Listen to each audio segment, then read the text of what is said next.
Greetings, Internet! Welcome to another episode of the Comic Watcher Show. I'm your host, Matt Meyer. With me, as always, is Nicholas Osborne. And we are so honored this week to have as our guest the one and only Mark Russell. Mark, how the heck are you, buddy? I'm doing great. Thank you. Yeah, man. You've always got stuff going on, but right now you've got Fantastic Four Life Story. You've got the sequel to Second Coming, Only Begotten Son. Man, how you doing? You're not overburdened or anything, I hope? Well, it looks like I am, but the reality is that during COVID, everything kind of got pushed back. So now a lot of things are coming out all at the same time. It's like a clown car of projects coming out at the moment, but a lot of them I wrote like a year ago during the height of COVID. Now they're just starting to come out. But yeah, it still feels really busy, which is good. It's the problem I always wished on myself, to be this busy. It's a good problem to have. And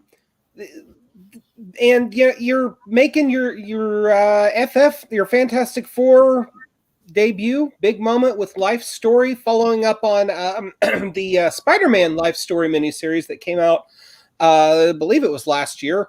Mm-hmm. And you've been kind of rewriting and recontextualizing Fantastic Four history as though it happened in real time starting in 1961. Tell us, please, about that experience and what led you to this project. Well, I have to say what led me to it was just basically them asking me to do it. And I was so floored because I wasn't expecting this opportunity, but I was so glad they thought of me because it's actually the perfect sort of writing for me because it's not too beholden to continuity, and it allows me to lean on, my interest in history, and it allows me to sort of like tell a story that's just like a story about people's lives. It's just about people living and surviving together, which is really the kind of story I like to tell. So it was really sort of a dream project for me. As a reader, as a fan, what is your history with the Fantastic Four like? Well, like most kids that are, as old and decrepit as I am, they probably found Fantastic Four on the spinner rack of their local grocery store in the 70s, like I did. And that was kind of my history. I think I discovered the Fantastic Four mostly because they put it on the lower levels of the spinner rack in the grocery store, and also because I was really drawn to Ben Grimm, because there's this guy just made out of rocks, and as you're a kid, it's like seeing something you can't possibly pass by without taking a second look. Yeah. Is that guy made out of rocks? And I think that's kind of why I started picking up Fantastic Four comics when I was a kid and reading them. But really the thing that sort of draws me to them as a title, as a writer now, as a big grown-up writer, is that they all they work together as a team, and they all and they function as a family, but they all want very different things, which I think makes them kind of interesting and also creates a lot of the conflict between them. And this was kind of my guiding light, my North Star in writing the Fantastic Four, is like what they each want, and their storylines kind of evolve around what they want. And Reed, what he wants is to save the world, and Sue, what she wants is to change the world. What Ben wants is the love that he feels has been denied to him, and Johnny just wants to have fun. He's just a guy who thinks life Johnny is a wants party. to get laid. Yeah. So to me, it's like really interesting because I think there's a bit of that, each of those in all of us, Sure.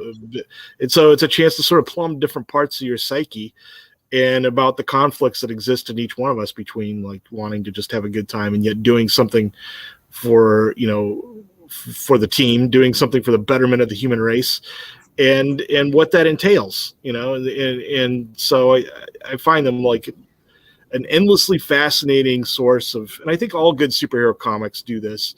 They're sort of like a thought experiment on what would you do if you had that power, or what would you do if you could fundamentally change things. And I think the Fantastic Four are a much better thought experiment than most, because you have to look at through the lens of these four very different ways of approaching the world. Yeah, absolutely. All of these characters, of course, have evolved and changed and grown, but they've also retained their core essence over the 6 decades now that they've been in play. And I kind of think it's funny how you reference falling in love with, or at least visually identifying or being drawn to the Thing in the 70s, because a lot of people younger than me or you might not realize this, but in the 70s, the Thing was kind of Marvel's bad boy. There was no Wolverine. Well, there was a Wolverine halfway through the decade, but he certainly was not the peak of popularity that he would become in the 80s. And the Thing was kind of like the guy. What, as somebody that's kind of been a fan of Ben Grimm, just looking at his exterior versus his inner pathos, what is it about him that makes him such a great character? I think it's the fact that he is this revered sort of superhero / celebrity, but at the same time, he also kind of like hates being revered as a hero / celebrity. Yeah. He's like a regular guy, and I think the thing that I found most compelling about him is that he sort of has a problem with authority. Like, he doesn't just accept things because this is like because you have the power. Doesn't mean you necessarily should. And I think that's what I've tried to imbue the character with, this idea that this is a guy who's fought in wars and has like seen humanity at its most sort of corrupt and dismal. And so he knows better than to be seduced by the lie that he's a good guy just because he's powerful. Nick, why don't you jump in? Yeah, no, that makes a lot of sense. And I want to kind of touch back on what you said earlier about not really being beholden to the kind of strict continuity that we've seen in Fantastic Four. So this is somewhat of an alternate universe. And from what we've put together, it's also not really set in the Spider-Man life story. It kind of lets it gets to be its own thing, right? Right, exactly. And I think that would do a disservice both to Fantastic Four life story and Spider-Man life story if I tried to like just sort of like mesh it in with like Chip's continuity with what he created with Spider-Man. I really wanted to be its own thing, but the thing I really took from Chip's Spider-Man life story is the pacing and how, sort of wisely he allowed the passage of time to sort of dictate the pacing for the characters' stories. And that's one thing I did try to like take for Fantastic Four life story. But yeah, it tells its own story and exists in its own sort of world. There is a certain amount of winking, sort of crossover between Fantastic Four life story and Spider-Man's life story, but it's not like another window into that world or into that story. Right. And I really appreciate that because, being completely honest, Matt is the Fantastic Four guru here. I'm pretty much a new reader. So I was excited to see that it was accessible to somebody like me who hasn't read a lot of Fantastic Four. And I wanted to see, since you're here, if I could kind of pick your brain about some of the challenges of facing, decades of pretty strict continuity, a lot of lore with the Fantastic Four, a lot of events, and how you kind of channel that and focus it into something that's accessible while touching on all the right points for the Fantastic Four. Yeah, well, I think you kind of hit on it, and that the thing I like to ask myself is like, would this work for somebody who's never read a Fantastic Four comic before? I mean, I think some readers, not all of them by any means, or even most of them, but some readers read Marvel and DC comics as if they're reading the Torah.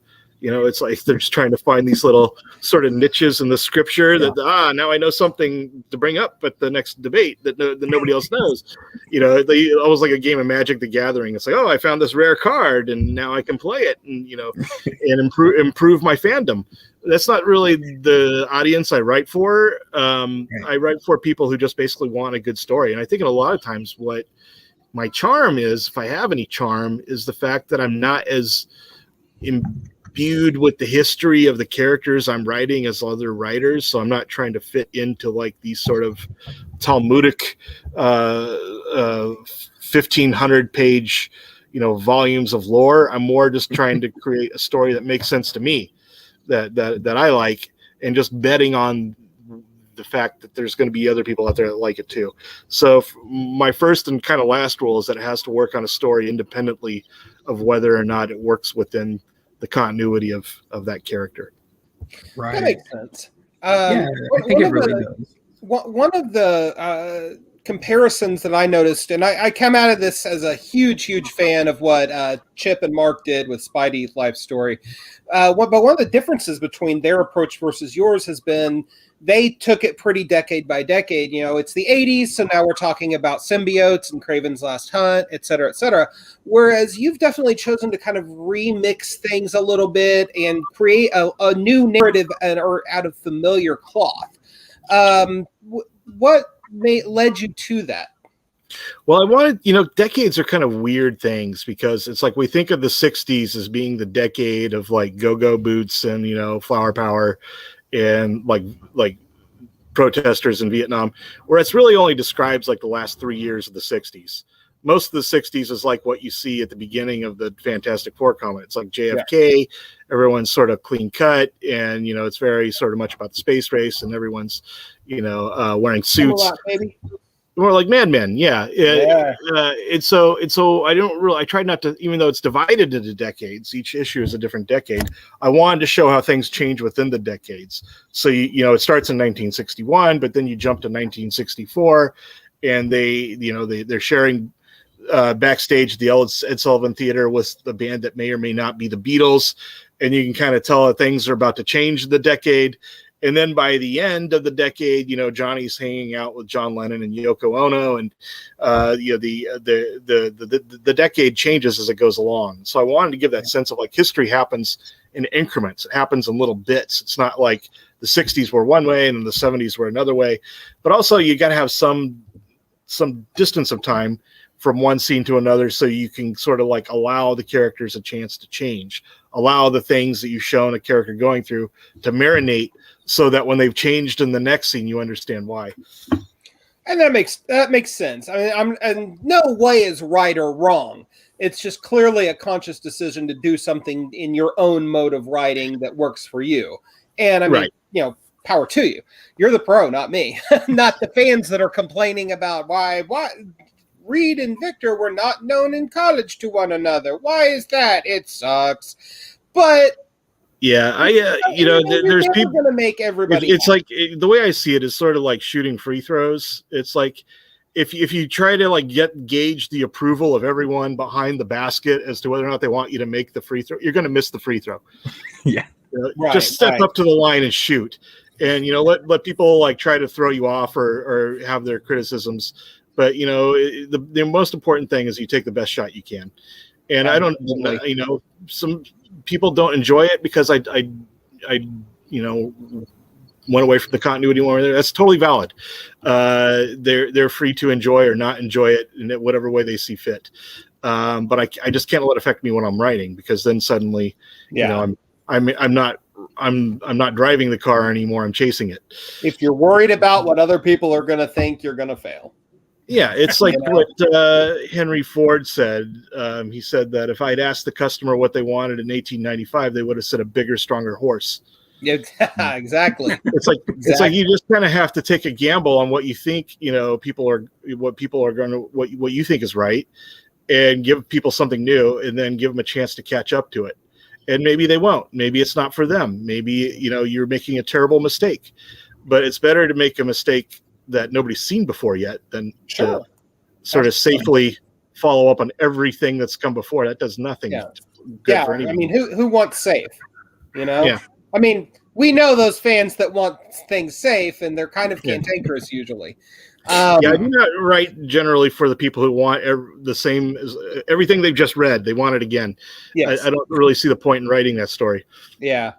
I love that we're talking about readers who may want something safe, because the discussion on Second Coming is coming up soon. When I run into one of those people on Twitter, I'm like, oh, you have no idea. You should probably just steer clear of me right now. I'll just warn you. Controversy there. Jump in real quick. Chad Burdett has joined us. Chad, of course, has been on the show a few times. He brought Mark to the dance this week. So, hey, Chad. Well, I still have a couple hours before the restraining order kicks in, so I understand. It's a legal thing. But man, we're talking FF Life Story with Mark. Feel free to jump in with any questions or comments you have. Sure. I know. I noticed that in the first issue, you kind of had scenes with Kennedy and LBJ. I was almost expecting a scene with Nixon, but was there? Yeah. Is it kind of hard to pick and choose which historical figures you're going to include, because you have Sue meet Betty Friedan and get her book signed?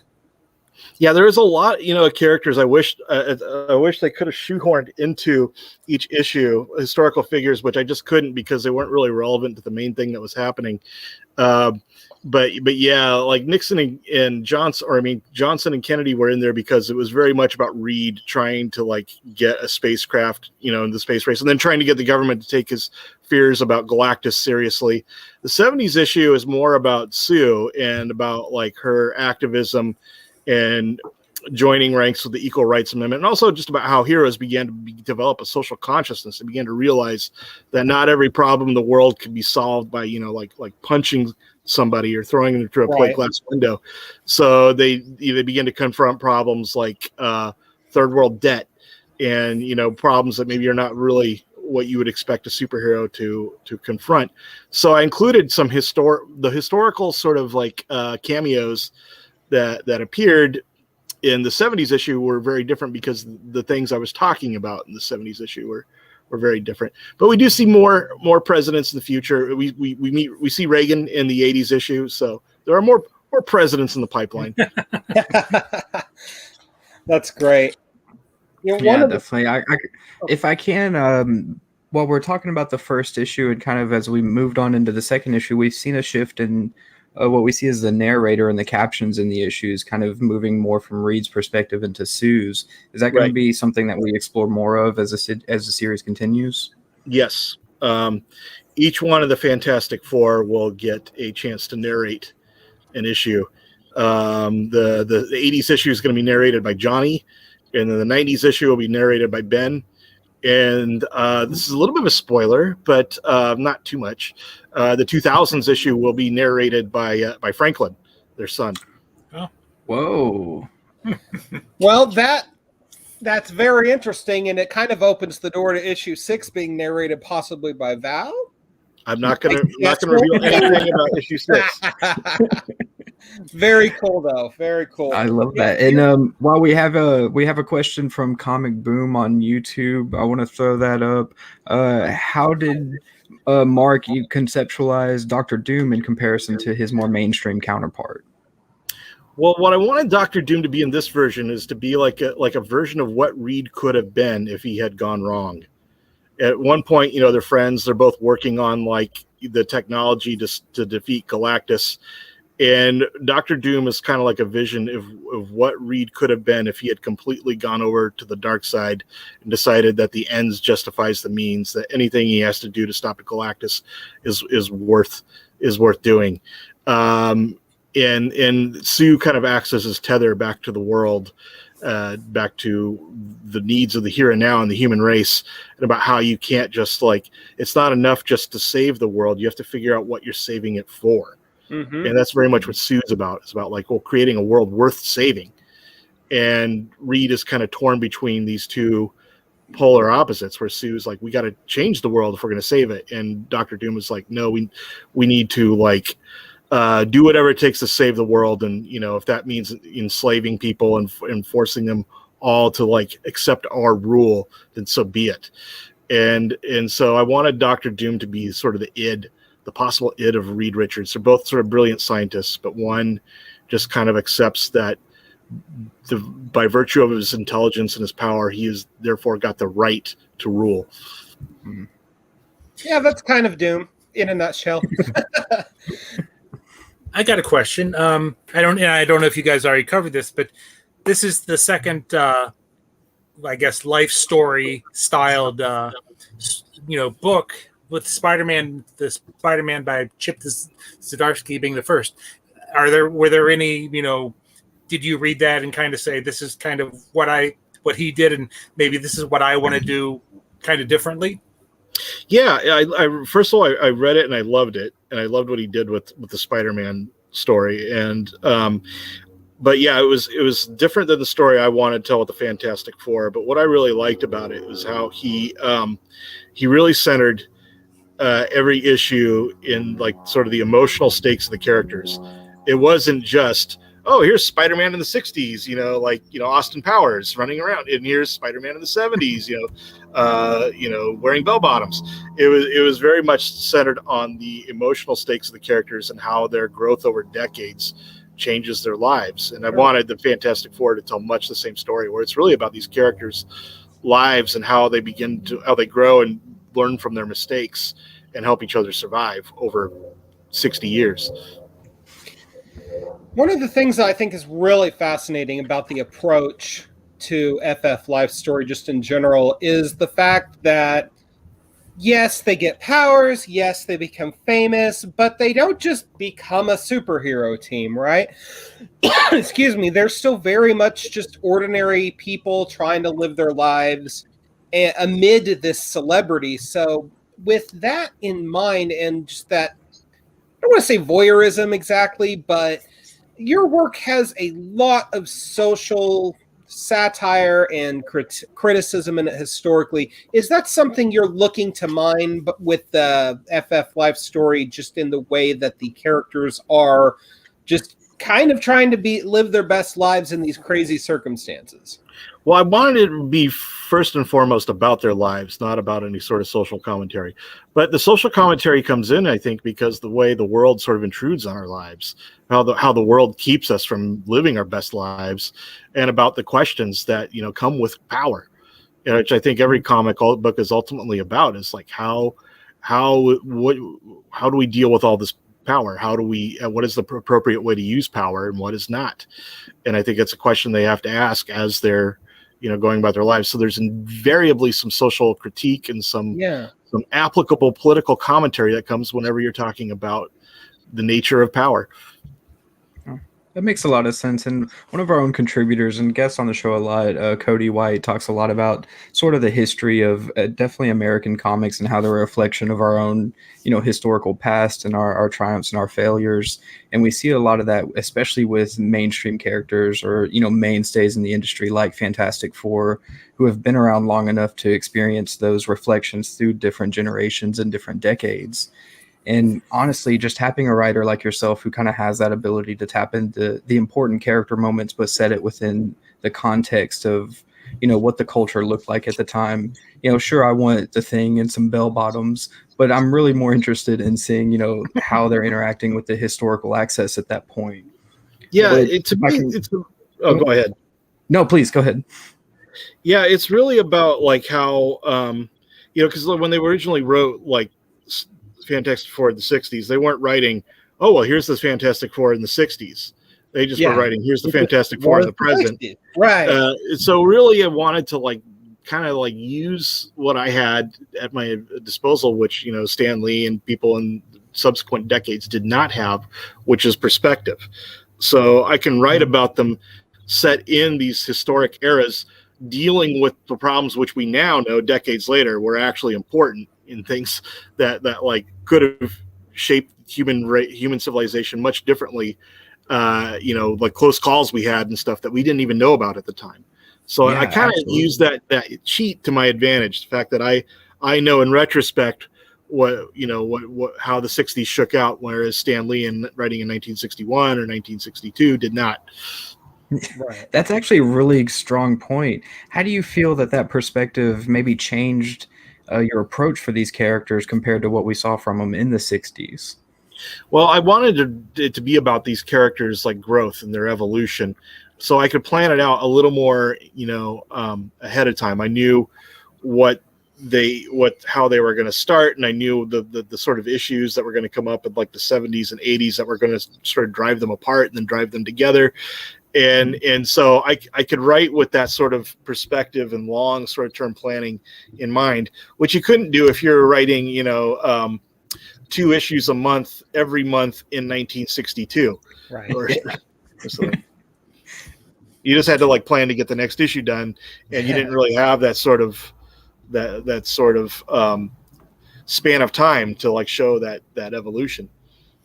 Right. And I know you said, talking about the different generations and pulling them apart and bringing them back together.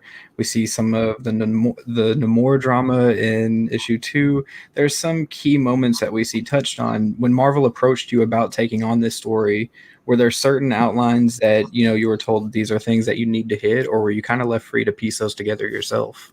No, they didn't really give me anything that I had to like hit or, just as importantly, avoid. They didn't really give me too much guidance. They did keep me on the rails a little bit when I would start to bring in celebrities or historical figures whose estates might sue us. But other than that, they really kind of gave me free reign. I think they were on board with me and really just wanting to like tell a resonant story and not really caring too much about how it fit in with the rest of the oeuvre. That's awesome. Chad, I think you had a question. Yeah, I do. In issue 2, we see the Fantastic Four kind of meet some of the Avengers. Will they be running into other characters such as, let's say, the X-Men and the 80s? No X-Men, but they do. But yeah, they do have other encounters, the Avengers and other characters in the Marvel universe. That is excellent. So before we move forward, a few to comics about Jesus and superheroes, which I think is going to take up a lot of conversation and air in the room.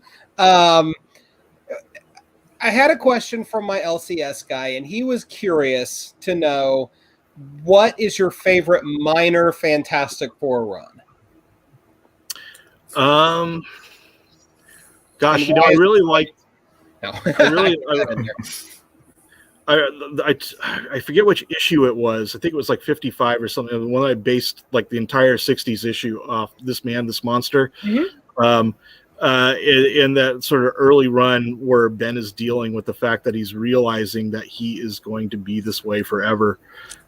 That this is not, it is kind of the weird thing about the Fantastic Four too, that they all like got these powers, but they turn back. They can be themselves. They can go back to living normal lives, except for Ben. It's like he got a superpower without an off switch.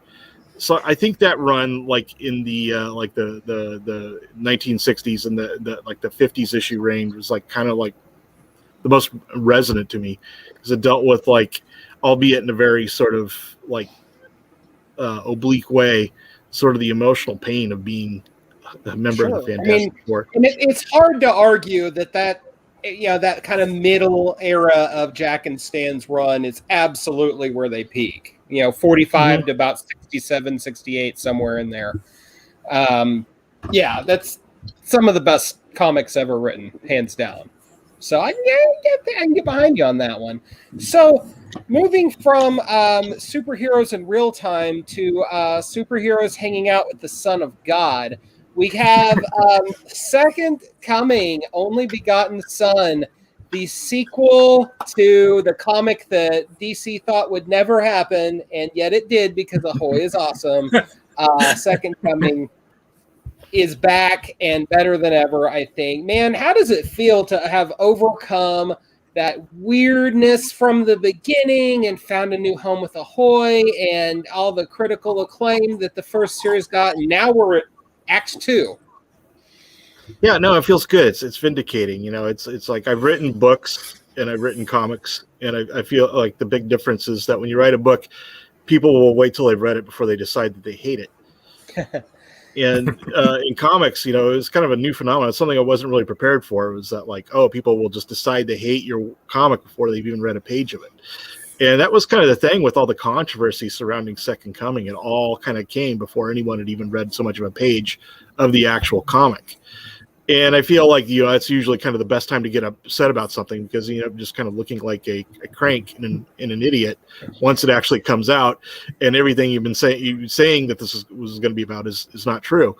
And I kept feeling like if we just wait till it actually comes out and people get a chance to read it for themselves, the controversy will just sort of dissipate when people understand it's not like an assassination attempt on Christ. And in fact, he's like the hero. He's like the good guy in the story, I think. And in fact, that's what happened. A lot of the, 90%, 99% of the sort of cranks and the criticisms just sort of evaporated once the comic actually came out. And because I think people understand that this is like really somebody seriously grappling with the meaning of the message of Christ, and it's not just a cheap gag. So, And- no, Go ahead, Chad. I was going to say, when you were, coming up with the Second Coming, I know you wrote the God is disappointed in you, which is basically your interpretation of the Bible, and then Apocrypha now.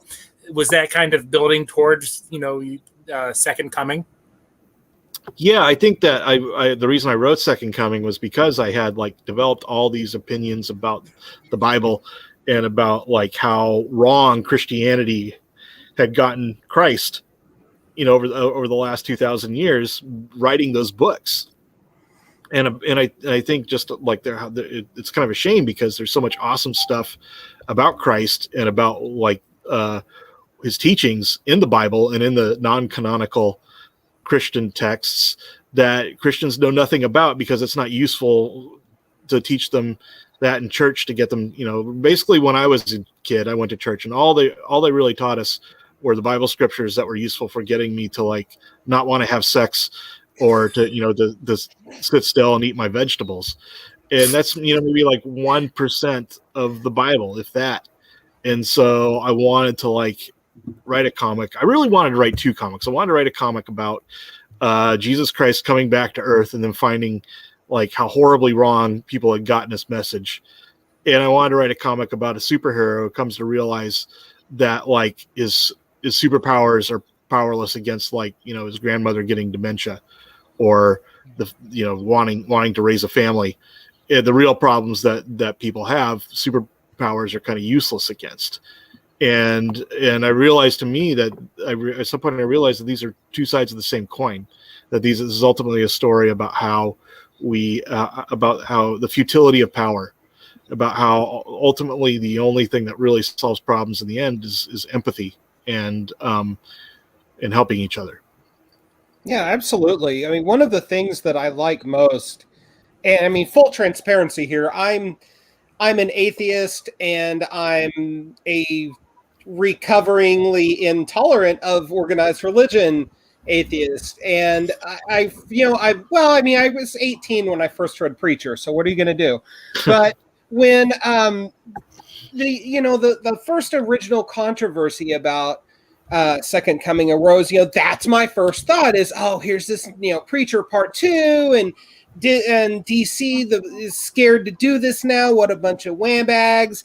And then the comic comes out and it's like this thoughtful analysis on being a follower of Christ versus modern day Christianity. And I was like, wow, this is really like, I'm really having to reread this and rethink a lot of what I thought about what this comic was going to be. I mean, and I suspect a lot of people had that sort of reaction. That was the reaction I was kind of hoping for. I was hoping for people like say, oh, this is, not what I thought it was, or this is like, making me rethink what I thought I understood about Christianity. And because I think, there's a lot of, I think at some point along the line, I'm not sure how it happened, but it was a tragedy. Christianity came to be seen as the intellectual property of like televangelists and blowhards, and I think those are the people that mostly were the ones who got upset when Second Coming came out, even though they had no idea what it was about. They felt like it was like intellectual property theft. Like who was I to tell the story that they owned? But I think they have gone. They in a lot of ways stand for everything Christ was against. They and I think the problem started when the Christianity was taken over by the Roman Empire, because Christ's teachings are all about like how not to let empires control you, right? About how if not making yourself useful to people who would either bribe you with money or threaten you with violence. And that was like pretty much the entire world. This is how the world has operated since day one. We will either pay you to do something you don't want, or we'll kill you if you don't do what we want you to do. And those are your 2 motivations. And that's the way that pretty much the whole human race has been governed since the dawn of civilization. And Christ was like daring enough to come up with a third way. It's like, what if we just, did something for somebody because we cared about them? Or Right. what if we didn't do things for money or didn't do things out of fear, but just did them because we genuinely love other people? And that was like the scariest fucking thing you could show an empire. So they had to like crucify him for it. But Yeah.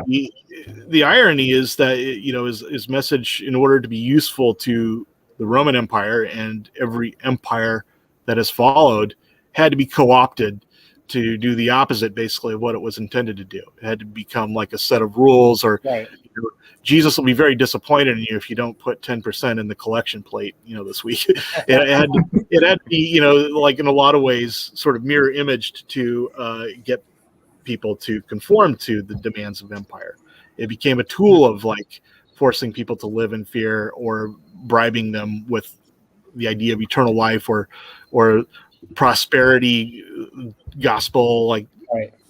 doctrine to get them to do what they what you wanted them to do here in the here and now. Yeah, I really love that approach because I'm somewhat, I guess, opposite on Matt's end of the spectrum, where I was raised Southern Baptist. So I know a lot about, sort of the usage of that story and how it can come off as intellectual property. And, going to I'm right college there with and you. yeah, going to college, excuse me, and moving out and kind of forming your own idea of things and studying it yourself. I did a lot of Christianity courses in college and kind of immersed myself into the culture outside of that.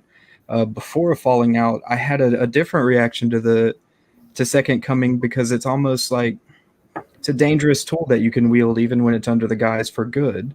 And I've seen that a lot with organized religion. I've seen a lot with, especially in the Baptist denomination and everything.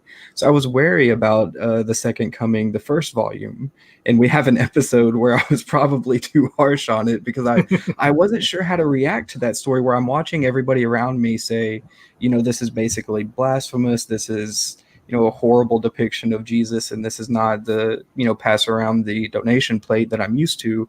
I was coming from an angle where I've seen it kind of used in the name of good but kind of achieve bad things. I wasn't sure what was going to happen with it.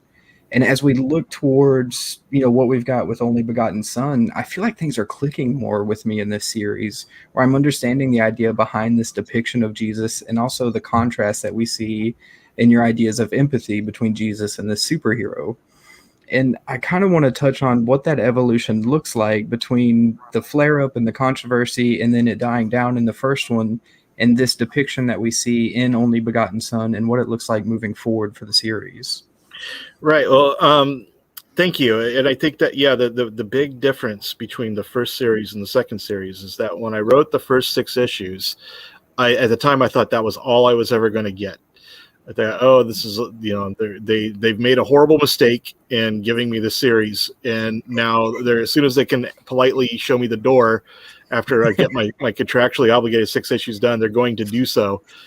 So I thought I had to tell as much of a complete story as possible within those first 6 issues. So the result was I crammed a lot of stuff in there. Like, it felt to me now reading it, I'm very happy with it, but it felt like there was just so much crammed in there that it feels almost like a car chase from beginning to end. Whereas the second series, The Only Begotten Son, I'm letting it breathe a little more. And I know I can have more series if I want them. So I'm taking my time more with the characters and individual stories, and letting, background characters sort of develop as the issues go along. So it's more gratifying for me to write this series, I think, than the first one. And I'm sort of trying to expand on a lot of things I felt were packed into the first series. So maybe that's what you're reacting to. But yeah, to me, it's like I'm now writing without that pressure of feeling like I've got to say everything I've got to say before they slam the door on me. that actually makes a lot of sense, because there was a lot of eyes looking at this series, and when the news broke that Ahoy took it over, it was I don't think people stopped looking at it until a few issues in.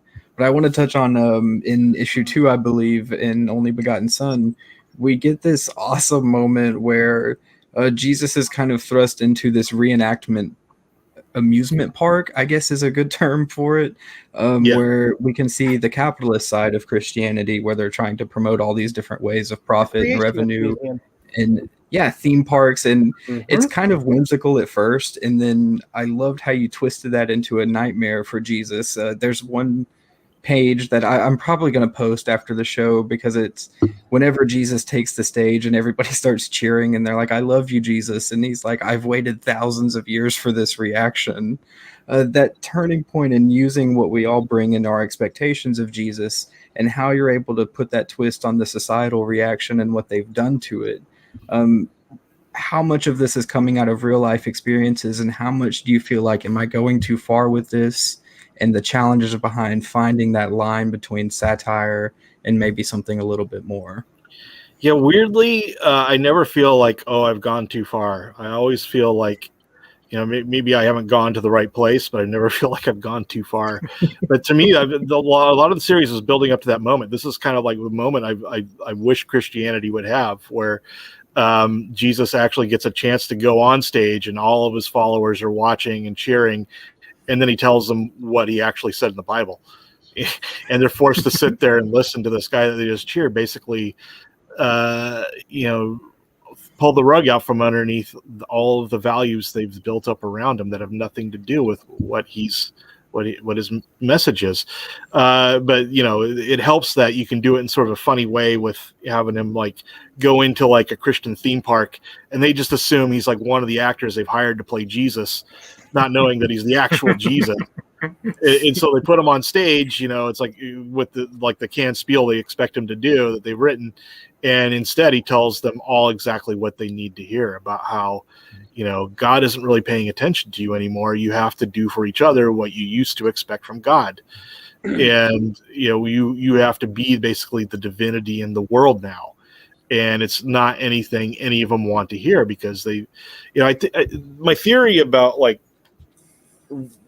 religions, in particular, like a monotheistic religions, is that we tend to create God in our own image. We tend to create God as what we need at that moment. So for like the ancient Jews, like going through the desert, writing, what would become the oral Torah, what they needed more than anything was a lawgiver, because they were, basically this community of people without any sort of government, without a nation of their own. Yeah. So what they needed was a lawgiver. So they conceived of God as this lawgiver. He's the guy who hands down the 10 Commandments.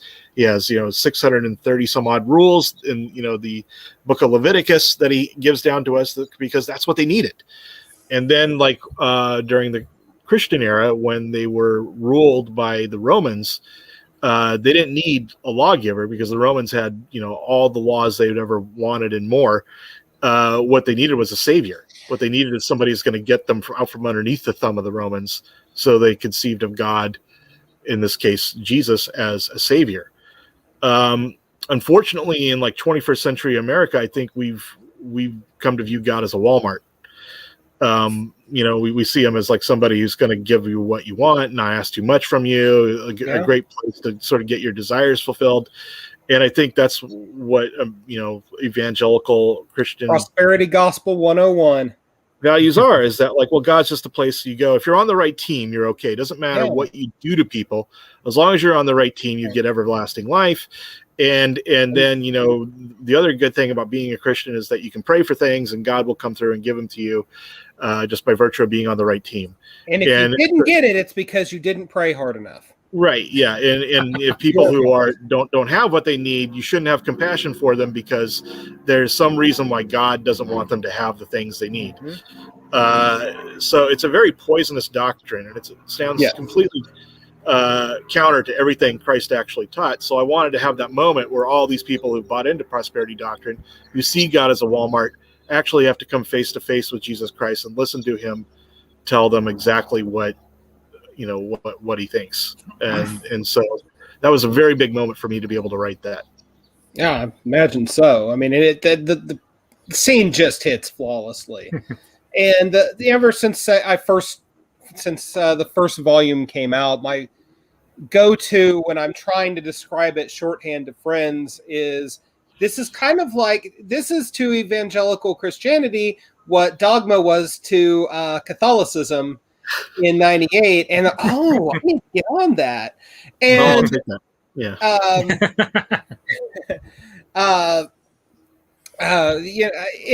it's kind of hitting a lot of the same type of themes, in that it's looking at the institutions versus the faith itself. And one of the things that that I think it was, that is said in Dogma, and I'll never forget this because it was rather formative on me at the time, was beliefs can be turned into systems, but ideas can remain abstract. And that's not an exact wording, but it's true, because once we believe in something, we can use that to justify anything, justify horrors and hate and prosperity gospel, and Jerry Falwell's Liberty University being, playing football now and doing well, and all of this like just terrible shit, and it gets away from the core message. And you can probably very easily apply that to just about any religious faith out there, especially, like you say, the monotheistic ones. Yeah, I think the institutions really ruin ideas and faith, because they transfer your love and your compassion from actual people where it might do some good towards these imaginary structures that don't exist and can never return your love. And I think this is why people become so bitter and angry in the face of like their faith or their worldviews, is because they've invested all their love onto like this church or this symbol or this flag that does not return it. Yeah. And so they I think that poisons them inside. Yeah. I think it's why, like, every sort of fascistic, sort of nationalistic movement clings to these symbols and is utterly hateful of the people that live within the control of these symbols. That's such a magnificent point, really. And, as our time kind of closes in on this hour, I want to ask a larger question, to not try to cram it in 30 seconds, because these are pretty big ideas and it's a lot to convey. And even with what Jesus is saying in the book, and, I'm asking you to change. I want to talk about why this is a comic and what makes you feel like this story is perfectly suited to the comics medium, and why it's not a novel or prose or something like that. What do you feel about the comics medium helps you be able to tell a story like this? Well, I think there's comics are like a really great medium for telling a story like this, because it combines two things. One, it's like a visual medium, and two, it's a visual medium that's cheap enough to produce that you don't have like executives and teams of producer and like and test audiences completely like putting it through the grinder, trying to make it like the other rom-coms and movies that the studios put out like the last year. Comics is like still low budget enough that you can get away with doing something daring and something that would not withstand the scrutiny of like a test audience or like an executive who thinks they know what people want. Right. Yeah, absolutely. So is there any topics, when it comes to, the Bible or Christianity, that you would really like to talk about, and just haven't been able to maybe put in, using your style of, getting the message across? Yeah, I plan to eventually, but I want to get more into like the Gnostic Gospels and sort of the non-canonical Christian texts that were banned at the Council of Nicaea in 326 AD. There's a lot of brilliant wisdom that comes out of those books that have forever been hidden from Christians. And one of my favorite lines from Christ is from the Gospel of Thomas, which is non-canonical. And this is a paraphrase. It's not exactly what it says, but Christ says, your heart can save you if you let it change the world, and the world will destroy you if you do not let it change your heart. And to me, it's like, wow, this is like his mission statement. Yeah. Goodness. Awesome. And the Gnostic Gospels are so interesting. There's so much not just the wisdom, but a lot of the lore that people take for granted about Christianity is in the Gnostic Gospels. Yeah, right. I'll never forget. I was probably about 14 or 15, and I was at Sunday school at my dad's Southern Baptist church, and Yes, right, Nick. We could trade stories. And then I asked the dude, he was probably in his 20s or so, that was holding the class. I was like, where in the Bible does it talk about the fall of Satan? And he's like, well, he must have looked for 5 or 10 minutes, and he could not find it. He didn't know the answer, and it hit me like, he doesn't know. He only knows that he's been told this his whole life. And I was like 14 or 15 when I had this realization. But it's true. They mention it briefly in the book of Isaiah, but it's not all. It doesn't all appear in the book of Genesis where you think it would. And Isaiah was really referring to the book of Enoch, which doesn't appear in the Bible at all. Yep.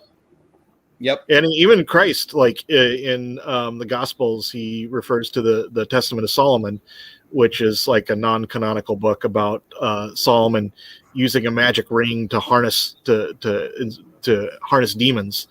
Because when Christ casts demons out of somebody, he says, "Behold, one greater than Solomon is here," which makes no sense, out of context. It's like, well, why Solomon? Why not, David or anybody else? And why when you're casting out demons would you compare yourself to Solomon, unless you understand that he had knowledge of this immense body of Jewish literature that's not in what we canonically consider to be the Bible today.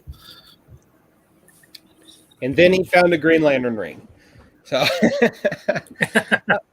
it's really kind of a cool story because it is sort of Green Lantern-y. Like Solomon God gives Solomon this magic ring, which he uses to harness demons, which not only take those demons out of commission so they're not tormenting people, but then he puts the demons to work on the temple, so he gets this sort of free labor out of the demons.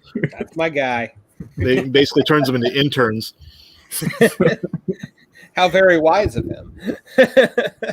Are there any resources or people that you've kind of relied on in sort of developing this theology behind Second Coming and what you're presenting in both Jesus as a characterization and also the words that he's saying?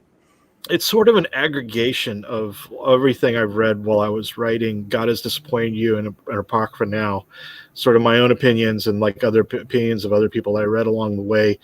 And also in a lot of ways, it's a response to my own sort of misgivings about my own faith that I grew up with in evangelical Christianity. I really love that. I think that as an exercise of confronting that, because both Matt and I have kind of talked about sort of that idea that you have, especially early on, late teens, early 20s, where you, like you kind of talked about, you can get bitter towards these ideas and just the general sentiment. And I think I maybe even carried some of that bitterness into the first volume, where just kind of the idea of this story being told is maybe I should be more standoffish towards this. What sort of introspective ideals did you confront when taking on both Second Coming and the sequel, and how did it change from the first to the second? Well, one thing, when I started writing, even before that, when I started writing God Is Disappointed in You, I had, long since abandoned the faith of my youth, and I still would never consider myself an evangelical, but I basically just assumed that the Bible was just, nonsense and silliness. And I was preparing to write the book like that. But then as I actually began reading it and reading books about it, there's actually a lot of really wonderful wisdom in here. It just wasn't taught to me in church. They taught me the parts that were actually useful to them, not the parts that were useful to me, and not the parts that are really what make the Bible kind of interesting. What makes the Bible interesting to me is not that it's like this sort of owner's manual for planet Earth, or it's the, inerrant word of God, both of which are kind of nonsense. It was not written to be a history textbook or a science textbook. It was written by people who didn't even know about long pants. It was written, basically to be 66 authors struggling with the question of what does God want from me? And I think it's very profound when you read it that way, about people just struggling with that basic question is, what does God want from me? And so I tried to imbue a lot of that into the writing. It's more about what Christ was trying to do and how this religion would work as an effective answer to human pain. Because everything else is just sort of nonsense. Everything else is just coming up with rules so that kids will eat their carrots. That's such a healthy way to look at it. Why aren't there more people like you, Mark? I'm trying to make some. I'm trying to manufacture some more. Come on, man. Let's spread the word. So, looking ahead, And obviously you can't get into specifics, but could there be more Second Coming? I think there will be. Yeah, I'm planning on it. I've got at least Okay. sort of like four series sort of planned in my mind. That's so excellent. Hopefully we'll get to make them all. That's so exciting. And I mean, you're coming off a monster year 2 because of Billionaire Island and Serial monsters. We could spend a whole episode talking about that. You're the Red Sonja with Dynamite. That's, I mean, in the Swamp Thing stories have found new life from Walmart into the digital run recently. They were like digital only, and now they're getting printed. So I'm hoping they'll find some more readers. So good, so good. The Serial Monsters are going to get their own trade paperback soon. Okay. I'm all about the Count Dracula comic. Yeah.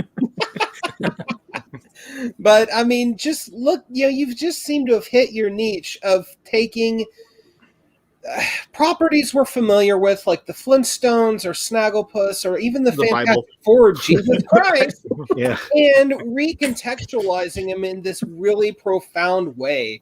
And brother, I don't know how you stumbled onto this as being your niche, but man, you've just come out in the last few years as this incredibly thoughtful, unique voice in comics, and I really do want to thank you from the bottom of my own black heart that you're putting out the works that you are and sharing them with the world. They really are singular in their experience.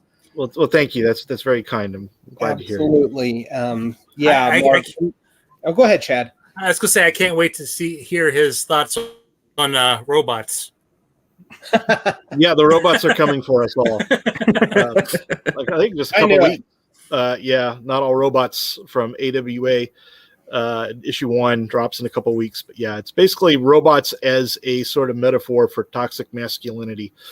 Oh, okay. There it is. A lot there.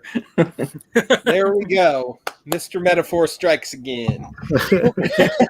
If I was a villain, that would be my name, Mr. Metaphor. It's like, oh, great, Mr. Metaphors. Oh, he's going to bore us with some metaphors. I'd have a big 4 on my shirt for metaphor. Wow. Yes. There's a few of us still cheering that on though. Like, this character's brilliant. You just got to check him out. Oh, absolutely.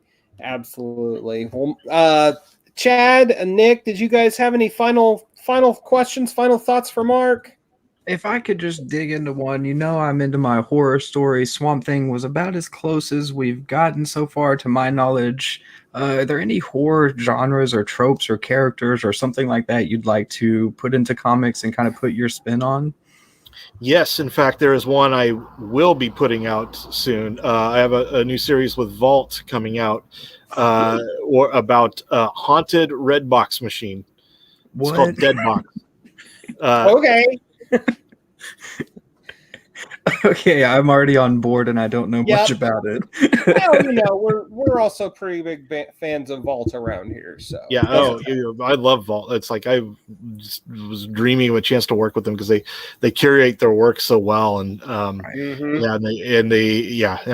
so I've written the entire series, and Benjamin Tiesma is doing the artwork, and it's just a thrill to see what he's coming up with. That's awesome. So cool. Can't wait. So, do you have a tentative release date for that yet? Oh gosh, I don't think so. I don't think they've announced an actual release date for it, but soon. Soon enough is good enough. Fingers crossed. Well, Mark Russell, thank you so much for your thoughtful writing and for spending the last hour out of your life that sucker you're never getting back with us and our silly little show. I'm Matt. This is Nick.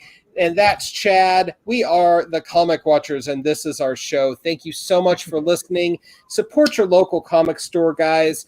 Read something cool, and above all, be kind to one another. Thank you so much. We're taking next week off for vacation, but we will be back in August with more thrills, spills, kills, and other ills. See you next time.